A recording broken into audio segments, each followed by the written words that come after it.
Now, there are lots of correlations to talk about, but I can't leave you completely dry. So I'll tell you one of them. This surah in the beginning, Allah will say He warns of an intense war. قَيِّمًا لِيُنذِرَ بَأْسًا شَدِيدًا مِنْ لَدُنْهُ. This surah is upright because it's there to warn of an intense war that comes especially from Him. Ba's in the Quran is exclusively used for war in the worldly sense. Ulama have commented when we get to the tafsir that it can be used for dunya and for akhirah, meaning it could be the ba's of Jahannam. But if you study the word ba's in the Quran, you will find pretty much exclusively ba's being used in the sense of dunya, this world. Terrible things that happen in this world. Now when war happens, then everybody should be warned. Everybody should be warned. But when war happens, and if Allah says on the one hand there will be people who are going to be warned because they're going to be punished, not only in this world but in the next world. That's the kuffar. Who's on the opposite side? Believers. So if you are warning me about a war, what should be the congratulations? There's going to be a war, but don't worry. Fill in the blank. Help me. You're going to win. Don't worry. You'll come out okay. Don't worry. You'll survive. Isn't that what you're expecting?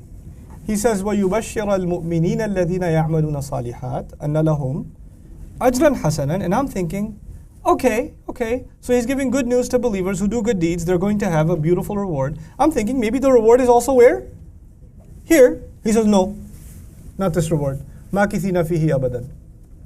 You live in it forever. They will remain in it forever. Where do you expect reward? So He tells us about a horrible war, and then He says, congratulations, at least you'll have Jannah. You understand? When you hear about a war, you don't want to hear about Jannah, because that might tell you what? There's a high likelihood you're going to die. You want to hear about, oh, don't worry about it, you'll be fine. You'll be okay. That's not what He protects you from. He protects you from the punishment there. In other words, the people who survive this terrible war are people who have left their materialism entirely. They should not even be given a consolation that is of this dunya.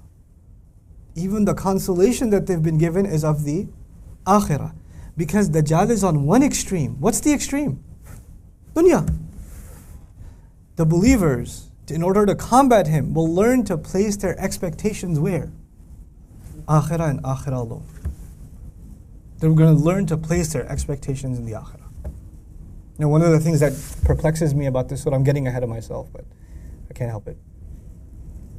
Quran talks about people living in Jannah forever.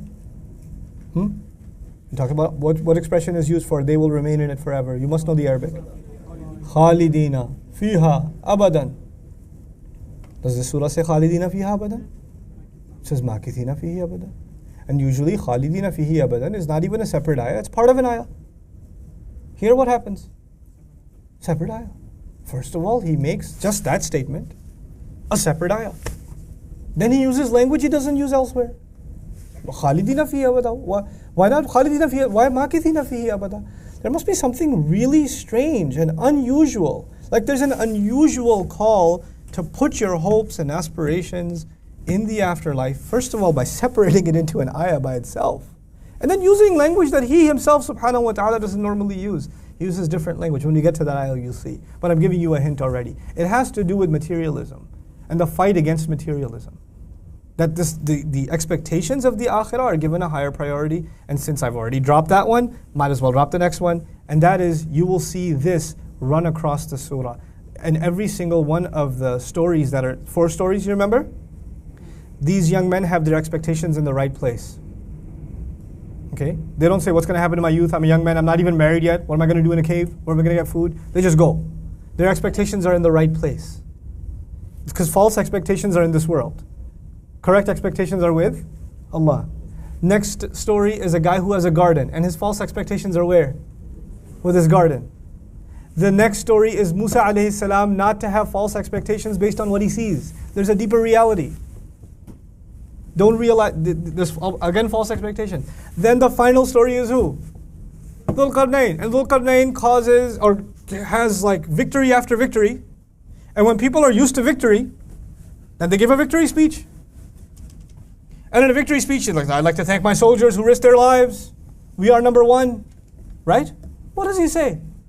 He gets his victory speech and he says, well, actually, هذا رحمة من ربي. This is an act of love and mercy from my Rabb. فَإِذَا جَاءَ وَعْدُ رَبِّي جَعَلَهُ دَكَّاءَ. All of this victory, when the promise of my Rabb comes, all of this will be crushed. I have no expectations in this victory. You know? Because the only thing that will be forever is the reward that believers get. That is mentioned in the beginning of the surah, in which they will remain forever. So you'll see what remains forever and what doesn't remain forever, and what remains forever and what doesn't remain forever, over and over and over and over again in this surah. Allah highlighted it separately in the beginning, and He's going to keep teaching that lesson over again with case studies every time. SubhanAllah. This is just one of the currents that you're going to notice in the surah, inshaAllah ta'ala. So we're in for a really beautiful journey. It's one of the most beautiful places in the Quran, Surah Al Kahf. I'm very excited that we're going to be doing this, inshaAllah ta'ala. So when we get back on Sunday now,